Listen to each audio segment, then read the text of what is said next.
Hola, hoy estamos otra vez en un gran episodio donde me siento dichosa en este desayuno para tu mente con Ceci Landeros con una gran invitada que viene desde España.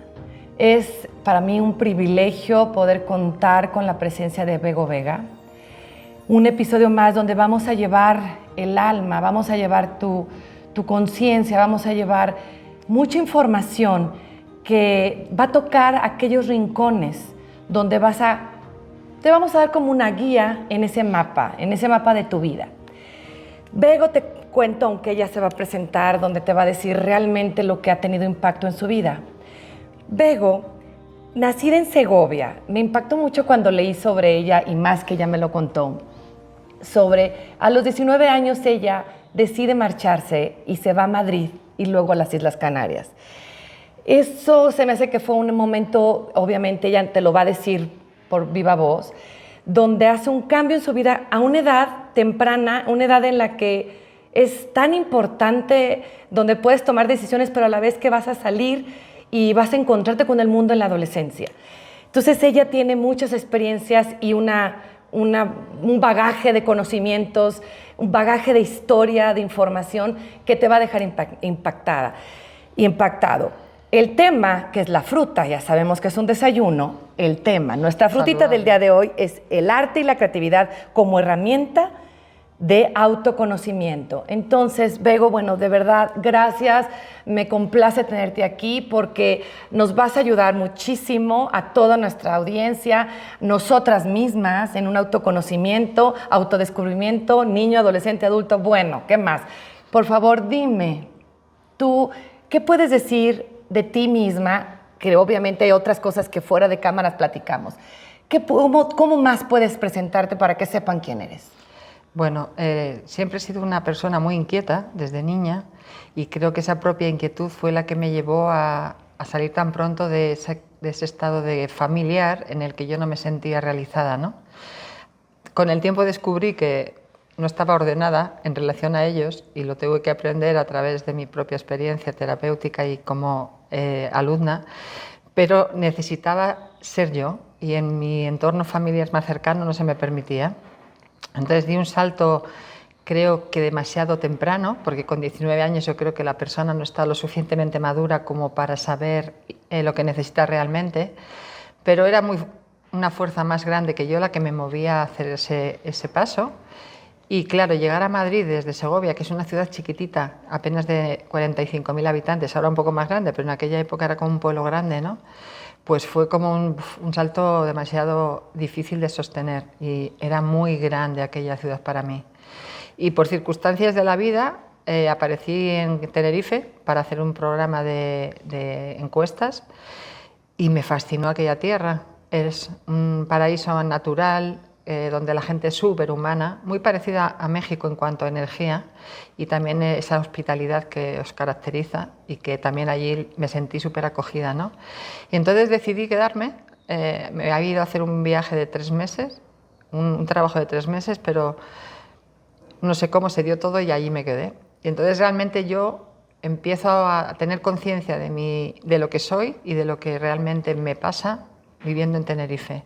Mi primer gran descubrimiento fue la naturaleza, porque allí todo es exuberancia, las flores son impresionantes y me empecé a conectar con ellas de una forma muy sutil y me imaginaba a las personas como flores.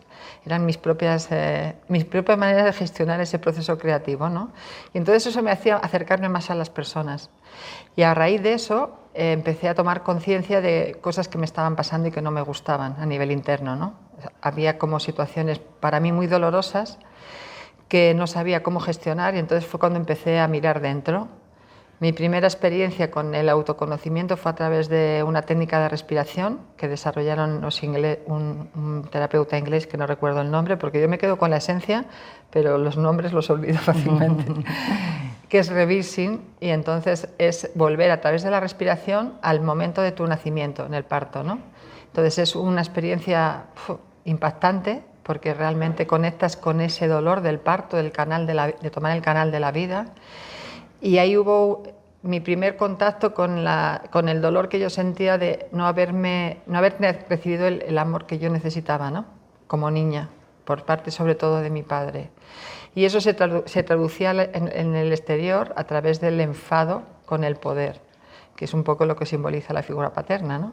Entonces, descubrir eso fue para mí muy impactante, cómo a través de un sencillo ejercicio de respiración puedes llegar a planos inconscientes que están dentro de nosotros.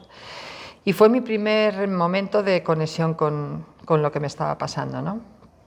Para mí la creatividad siempre fue innata, pero como no se apreciaba ni se valoraba en mi entorno más cercano, yo la tenía reservada como una especie de hobby, ¿no? No la veía como parte de mi vida. Entonces hice los trabajos menos adecuados para un proceso creativo, que fue ser funcionaria en el Ayuntamiento de Santa Cruz de Tenerife, y ahí la crisis cada vez era mayor a nivel personal y de hecho enfermé, y fue a raíz de esa enfermedad que tomé conciencia que tenía que hacer algo diferente, ¿no?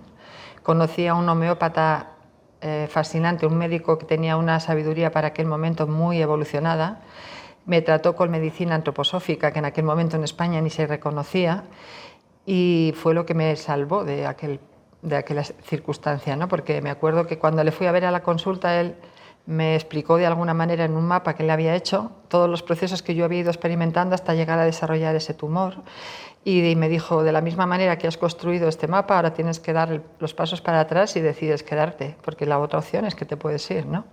Entonces aquello fue como el primer batapalo que me dio la vida, como de: ¿quieres realmente tomar conciencia o te quieres quedar de donde no vas a salir, ¿no? Entonces ahí fue cuando se me empezó a abrir todo. Empecé a trabajar con la arcilla.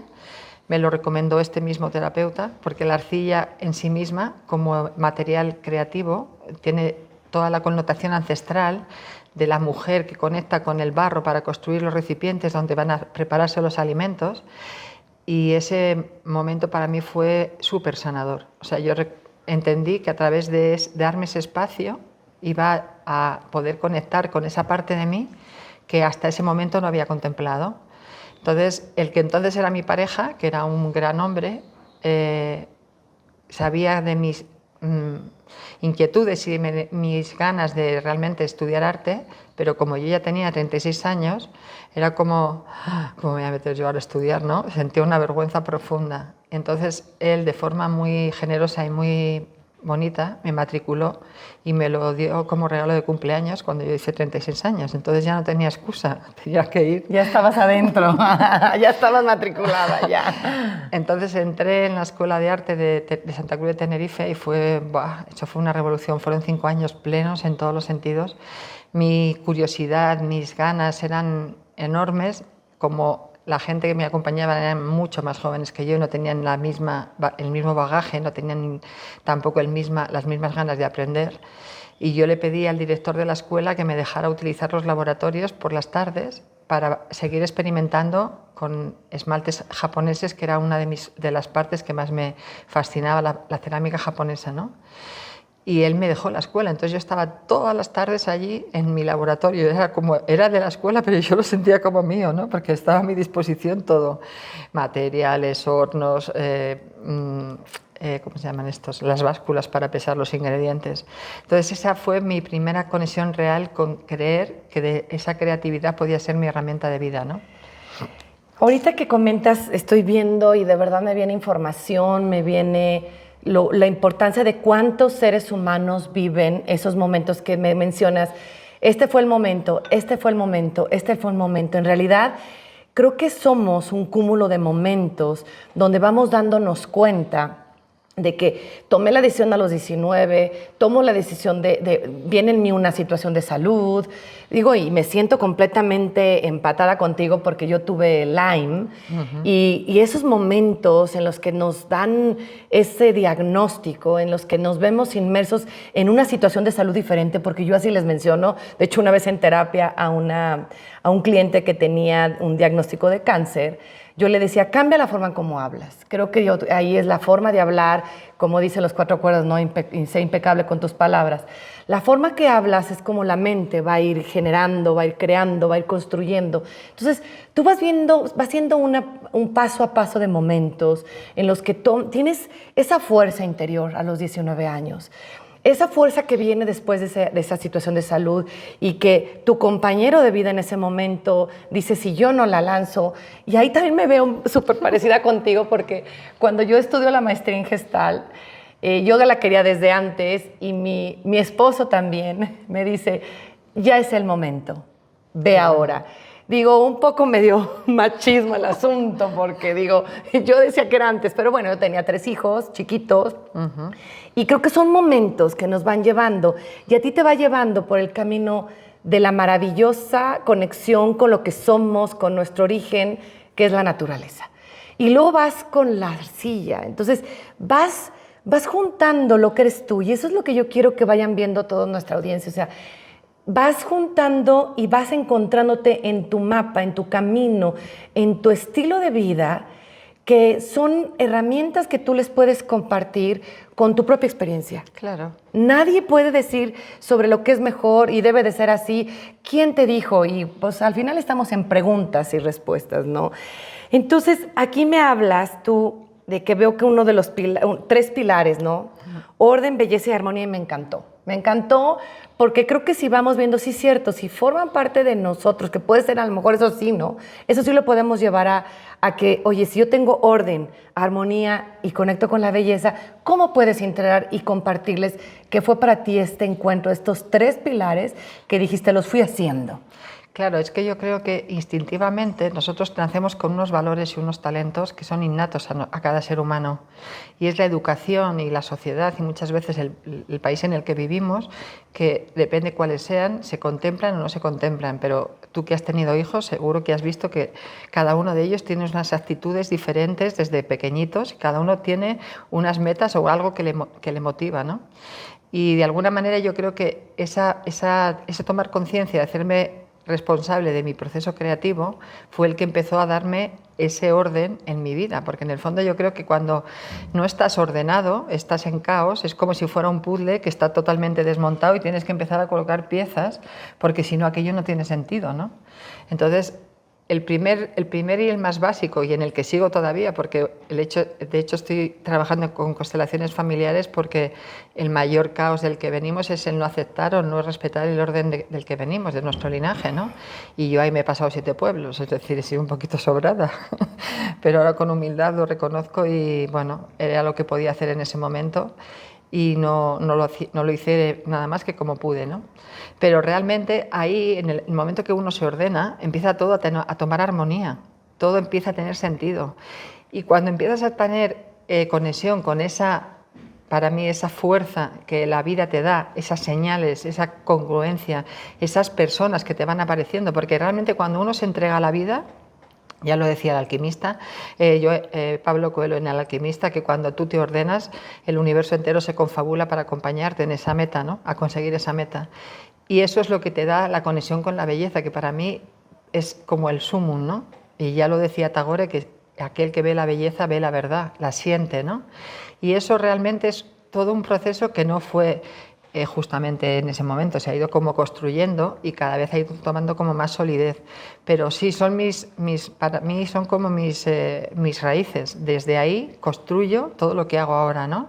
Y me doy cuenta de que todo ha tenido sentido desde cada una de las facetas, porque yo he sido y soy muy polifacética, soy muy curiosa y me encanta experimentar con todo tipo de profesiones, y en algunas soy autodidacta. Por ejemplo, en el tema del paisajismo, yo no estudio paisajismo, pero tengo una intuición innata para construir espacios verdes, ¿no? Y he hecho jardines preciosos que la gente cuando los ve piensan que yo tengo una preparación detrás, y la preparación es sencillamente ir acumulando todas esas capacidades que uno tiene para al final construir, ¿no?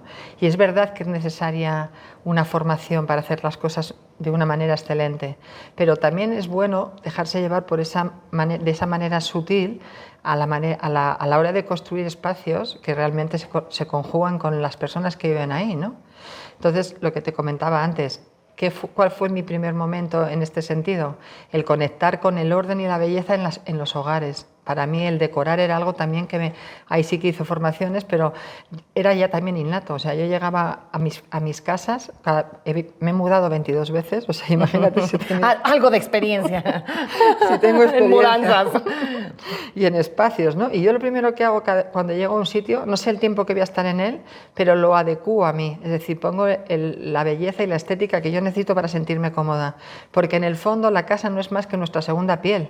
Si yo no estoy cómoda conmigo, no voy a estar cómoda en mi casa, ni voy a estar cómoda en ningún sitio, ¿no? Entonces, aquel momento para mí también fue muy importante, empezar a entender la sabiduría que tienen los entornos, los espacios, lo que nos aportan, el intercambio que se produce, y de ahí empecé más a entrar en procesos más internos, ¿no? El proceso más fuerte fue separarme de mi pareja, cuando decidí que ya no quería seguir en esa relación, y coincidió con la enfermedad de mi madre, que estaba agonizando, y volví a Segovia. Entonces ahí cumplí uno de mis mayores sueños, que era ser directora de una galería de arte, y todo se confabuló. Es decir, yo he hecho los pasos para que todo se vaya dando, porque nunca he puesto resistencias. O sea, si de algo me siento orgullosa es que si la vida me ha puesto delante una posibilidad, he dicho, lo intento, y para decir que no siempre hay tiempo, ¿no? Entonces, justo en esa galería conocí al que luego fue mi terapeuta particular y que formó parte de mi formación, que era Quilmes Salles, de la Escuela Gestal de Cataluña, y él fue a esa galería a hacer un curso de sueños, porque el dueño de la galería era muy abierto a todo lo que le proponía, y me dijo, bueno, a mí no me cuesta nada el que traigas a este hombre, haz lo que quieras. Y es que la galería era un sitio más que galería, un espacio cultural donde yo hacía un montón de actividades. Me dieron como el juguetito perfecto para que yo pudiera desarrollar todas mis habilidades, ¿no? Entonces en esa galería pasaron cosas muy bonitas.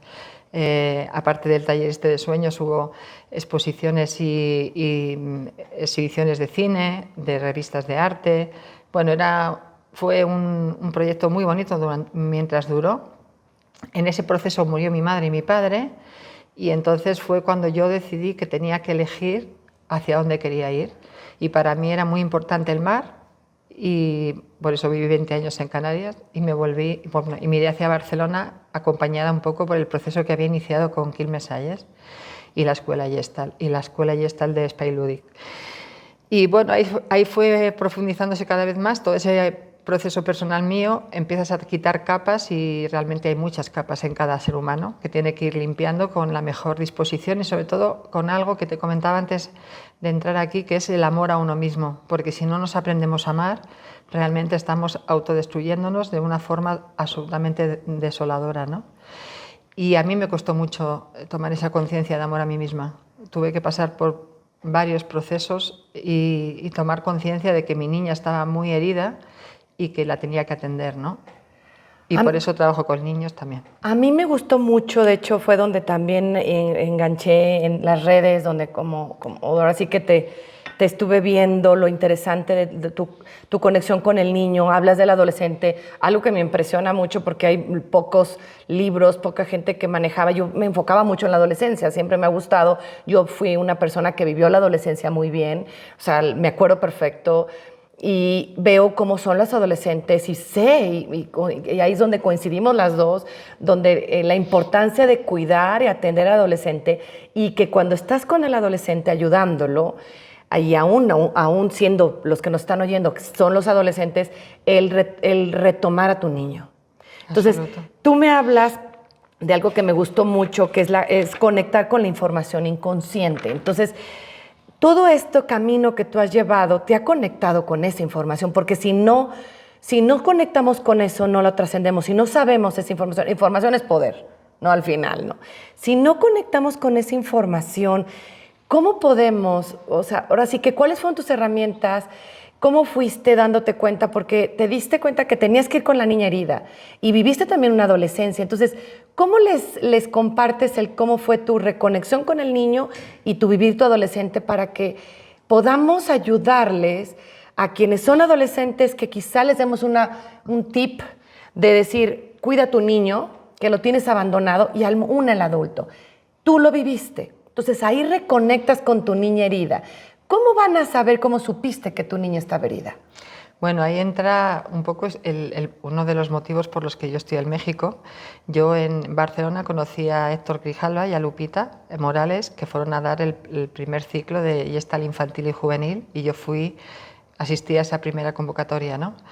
Y a mí me fascinó la manera en que ellos hablaban justamente de esa heridas del niño, ¿no? En la presentación que hicieron en la escuela, yo estaba haciendo otra formación que acababa justo en esos meses y me quedé tan fascinada que empecé a hacerla porque sentí que eso era lo que yo necesitaba, porque me conecté realmente con esa parte de mí que sabía que necesitaba atender y que no sabía cómo hacer. Entonces hice esa formación de 3 años que fue realmente súper enriquecedora y súper beneficiosa para realmente desde el amor a ti, entenderte, respetarte y aprender realmente a hacerte responsable de esas cosas que ya no puedes culpar a nadie, porque como adulto ya tenemos que hacer y asumir todas esas partes y atender sobre todo y acompañar a ese niño que todos tenemos dentro, ¿no? A esa niña, en este caso nuestro. Y ahí, claro, aparecen todas esas heridas que el cuerpo físico ha ido guardando, porque un niño crece físicamente, pero emocionalmente, si hay algo que no ha resuelto, lo encapsula y eso se queda ahí y aparece cuando menos lo podemos controlar, porque es muy fuerte la rabia que un niño puede acumular o el enfado, ¿no? O también la tristeza o cualquiera de las emociones que nos caracterizan.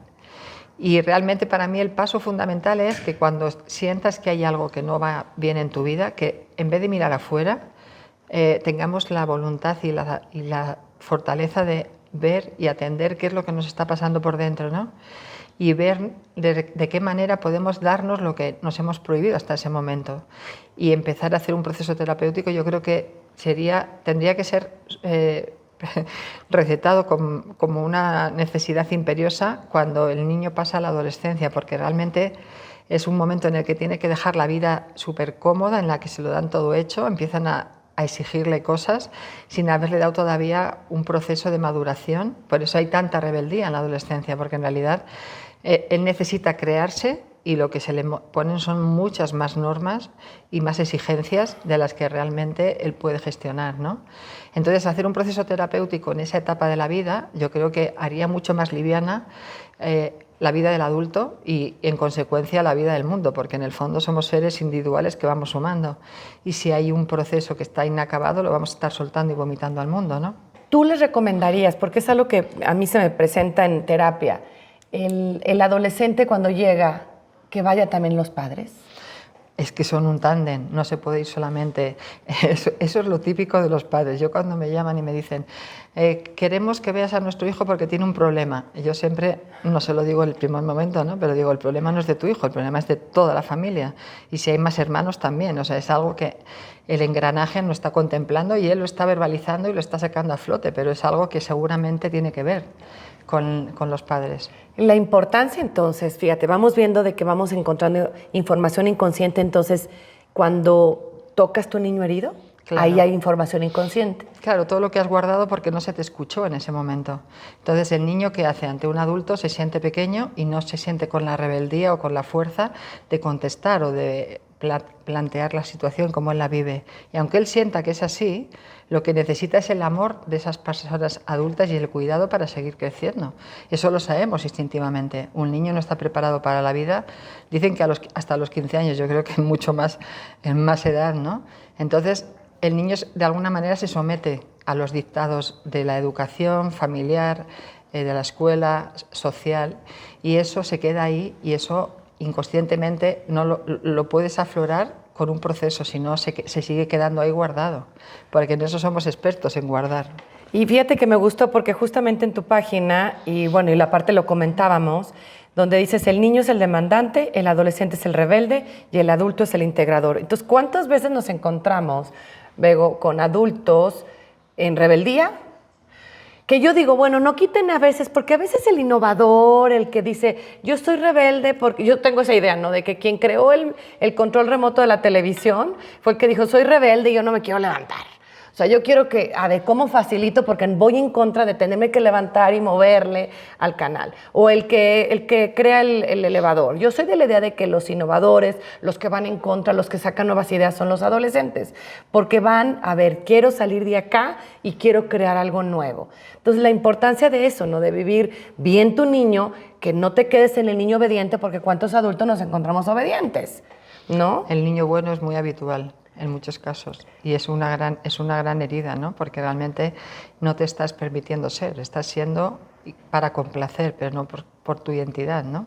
Entonces, nos llevas en todo esto que nos estás diciendo, que todo esto ha sido el plato fuerte, lo interesante, tu experiencia, que yo insisto, como lo decía, creo que la experiencia propia nos puede enseñar más, y porque cuánta gente se va a ver identificada con tu historia, que me salí desde chica, que tengo impactos emocionales tanto como la salud, que estoy como recapitulando, la separación de la pareja, los papás pues, se van a otro plano y entonces tenemos que tomar nuestras propias decisiones, pero tú has tomado una vida consciente porque siempre vas hacia ti. Al final creo que es una de las recomendaciones, ¿no? ¿Qué les dirías? Absolutamente. El camino para mí siempre es hacia adentro. Si no, el camino hacia afuera va a estar lleno de tropezones y de dificultades, ¿no? Porque si no resolvemos lo que tenemos por resolver, lo vamos a estar poniendo en nuestras relaciones exteriores, en el trabajo, con la pareja, con los amigos. Es decir, yo muchas veces he tenido momentos que he dicho, ya está mi niña por ahí, otra vez revuelta y queriendo llamar la atención. Un adulto no llama la atención de esa manera, un adulto es capaz de hablar, de negociar, de buscar acuerdos. Cuando lo hacemos desde planos de mucha intransigencia o desde mucho enfado, no es el adulto el que está hablando, el adulto ya tiene que saberse gestionar, porque se supone que ya hemos tenido el tiempo y el proceso para ordenarnos emocionalmente, que esa es una de las grandes fallas que tiene nuestra educación, ¿no? Que realmente la inteligencia emocional no se contempla como fundamento. Yo creo que es la más importante para que cualquier ser humano se sienta en consecuencia y en coherencia con lo que le está pasando y con lo que está sintiendo, porque si no actuamos un poco de forma robótica y eso nos hace cada vez más insensibles. Y lo que dice una amiga mía, que me ríe mucho, otra colega, que somos como cabezas con patas, ¿no? Lo que en el cuerpo está ni se contempla. O sea, nos ponemos el programa de tenemos que hacer, y lo que estamos sintiendo lo dejamos relegado a un segundo, tercer o cuarto plano, ¿no? Y realmente estar en la vida conectado con lo que necesitamos y con lo que sentimos, para mí es, vamos, en este momento lo más importante y lo que proclamo y doy a los que acompaño en mis procesos de creatividad, ¿no? Y bueno, pues acabamos de vivir un taller tuyo.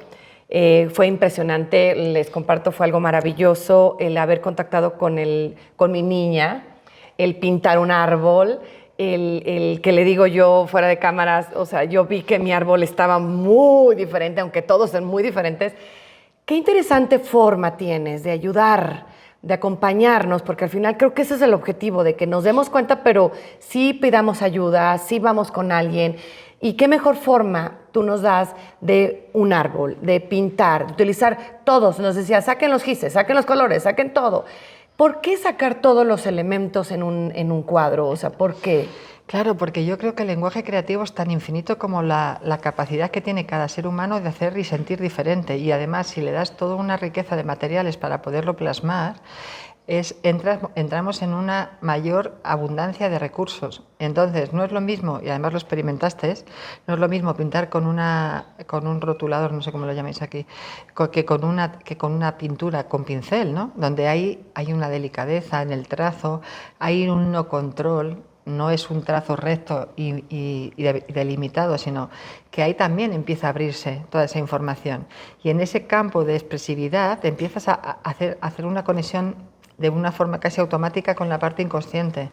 Por eso los niños, cuando están muy enfadados, ellos muchas veces cogen un papel y se ponen a rayarlo y ahí han disuelto ese enfado, ¿no? De una manera absolutamente espontánea, sin mayor conciencia. Pues eso el adulto también lo puede llegar a hacer si se permite hacer un proceso creativo y además con la coletilla de sanador terapéuticamente, porque vas a poder descubrir y sanar muchas cosas que ni sabías que tenías, ¿no? Y eso que experimentaste tú es todo un proceso que realmente si hace... El programa que yo tengo creado, que es lo que estoy haciendo en la escuela Gestalt y que también empezamos esta tarde con la quimia emocional, que es una de las partes, pues es ese tomar conciencia de dónde están mis nudos emocionales, cómo les sostengo, cuáles son mis heridas a nivel de no saber gestionar qué me está pasando y atender a ese niño que viene a tomar todo eso y que lo ha tomado con una fidelidad absoluta al sistema al que perteneció y a la educación que le dieron, ¿no? Y ahora desde el adulto tener la capacidad de verlo para decir, bueno, esto ya lo suelto, esto ya no lo quiero más en mi vida y lo dejo con amor para poder construir el mapa del tesoro, que es como mi cierre del proceso en el que ya con esa conciencia y esa autoestima a ti mismo y ese respeto, poder construir esa ruta de viaje que nos va a ayudar realmente a conectarnos con nosotros y con nuestra esencia. Me encantó ahorita lo que acabas de decir, de que es un gran tip, o la tip, como dicen los españoles, me encanta. Que creo que es donde podemos ir empezando al café, que son las posibles soluciones para que se queden con ganas, para que vayan a tu taller, para que atiendan a terapia. Creo yo que eso es importante, donde empiecen, si son muchos adultos los que nos están ahorita escuchando, que vean en qué punto yo estoy siendo un adulto, donde tengo unas reacciones que son de niño. El niño que patalea, el niño que hace berrinches. Entonces, creo que aquí es algo importante, o sea, porque entonces si yo pataleo o si yo soy la que contesta, soy el contestón, ¿ese será el niño o el adolescente? Ese es el adolescente, el ¿Se rebelde. fijan? Qué interesante. Entonces, digo, porque tienes todo, bueno, me enganché mucho contigo cuando dices, sé tu propio ser, como dice Fritz Perls, reconectar al adolescente con su niño, reconocer sus talentos, recolocar tu autoestima. Yo digo, soy mucho de R, me encantó las R's, reconciliar las etapas. Entonces, fíjate, estamos reconectando, reconociendo, recolocando, porque estamos en medio de un rompecabezas, que ahí es donde también conecté contigo. Yo también creo que todos son piezas del rompecabezas, que en lo individual, nuestras propias historias, y que encontramos nuestros propios talentos, que me encantó, que es lo que tú, lo que buscas, que reconectemos con nuestros propios talentos. Yo lo vi mi árbol, recomiendo, vayan al taller, porque la verdad pintar un árbol donde de verdad veas la importancia de las raíces, la importancia del lado derecho y del lado izquierdo, como hiciste tu árbol. O sea, bueno, puedo decir mil cosas, pero quiero que se queden con las ganas. Y quiero que vayamos antes de cerrar, ya estamos en el cierre, pero la importancia de la sombra que me decías ahorita en el desayuno. Lo que no ves de ti, los demás lo ven y encima tú crees que están equivocados, ¿no? Entonces la mejor manera de empezar realmente a integrar todo lo que eres es tomar esa sombra, no como nos han hecho creer que es mala, sino como esa parte de nosotros que a lo mejor tenemos que aprender a modular o sencillamente integrar como parte a trabajarnos o a reconciliarnos con ella, ¿no? Y la sombra yo creo que es lo que más daño nos hace, o bueno, por lo menos a mí me ha hecho mucho daño, porque era como yo querer creer que era una cosa cuando en realidad los demás percibían de mí otra diferente, ¿no? Y esa sabiduría innata que tenemos como para poder ver en los demás y proyectar las cosas que nos gustan, nos sucede igual con las cosas que no nos gustan. O sea, cuando alguien me está moviendo, yo qué sé, el enfado o la rabia y estoy pensando, vaya persona más estúpida, en el fondo me está hablando de una parte de mí que no reconozco y que es interesante que me revise, ¿no? Porque realmente lo fácil siempre es echar fuera, pero echar fuera no resuelve nada, nos amplifica una vez más el problema, ¿no? Pero no lo estamos resolviendo. Y además creo que integrarnos es estar cada vez más conscientes de nuestro gran poder, porque el gran poder del ser humano, y lo he contemplado de una manera muy especial en este viaje, yo es la primera vez que vengo a México.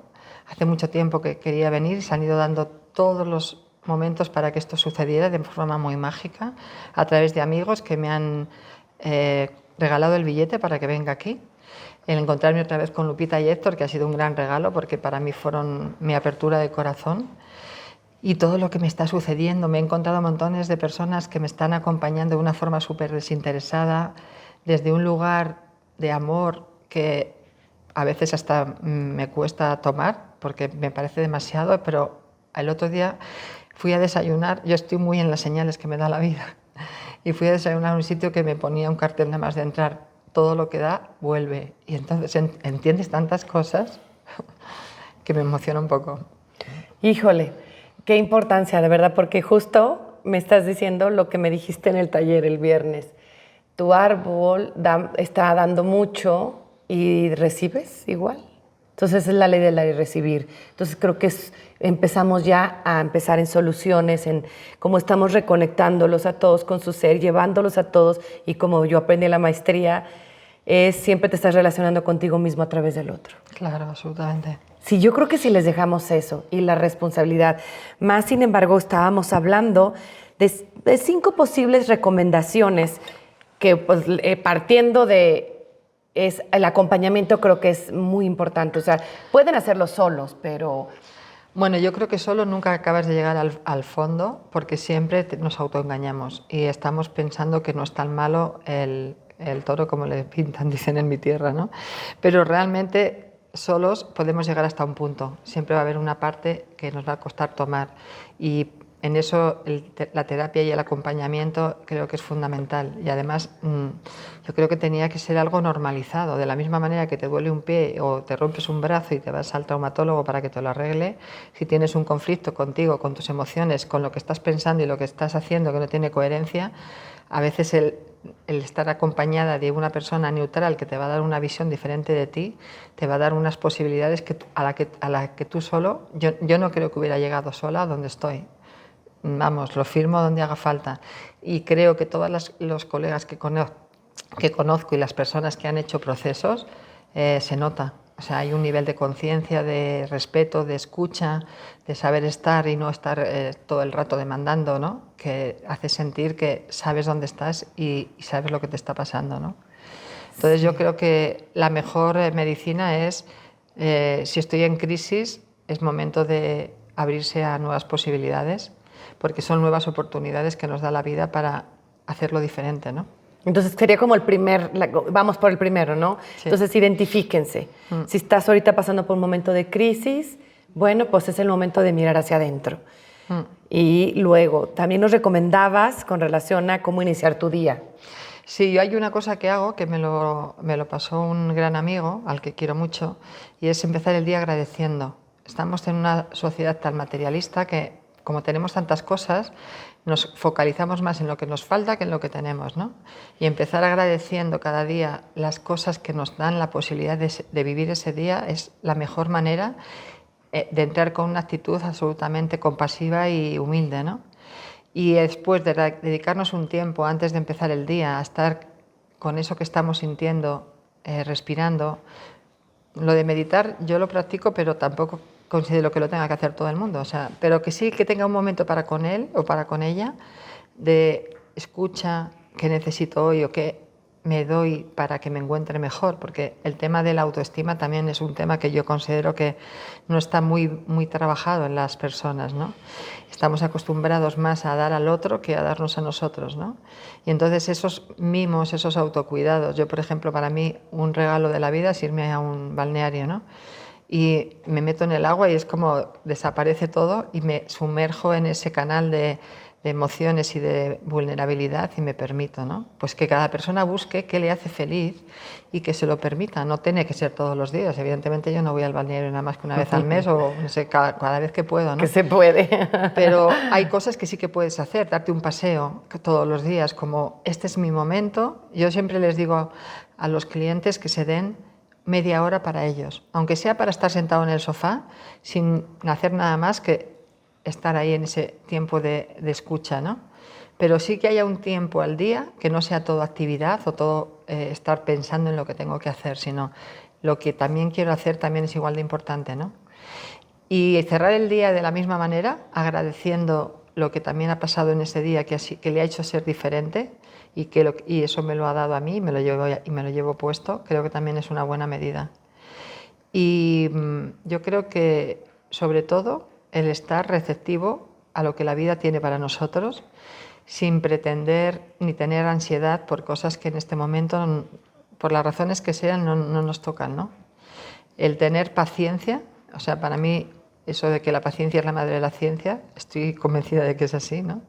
Realmente no podemos estar en una actitud de actividad y de ansiedad pretendiendo que las cosas sean como nosotros queremos, sino dejando que la vida también haga su proceso, ¿no? Y que nos regale, porque la vida al final es un regalo. En aceptación. Yo eso, creo que acabas de cerrar de una manera hermosísima, el de que la vida es un regalo. Yo lo vivo en lo personal, o sea, no sabes qué día puedes amanecer. Y entonces el que tú decidas hoy y te amanezcas y estés en el día a día, no nada más despertando, diciendo es un regalo, amanecí, no. Y ahorita sigues viviendo y sigo viviendo y sigue siendo el regalo. Entonces, creo que con esos tips que nos das, con esas recomendaciones, con esas orientaciones, esa experiencia propia, cierro el programa. Muchísimas gracias, mi Diego. Ha sido grandiosa tu aportación.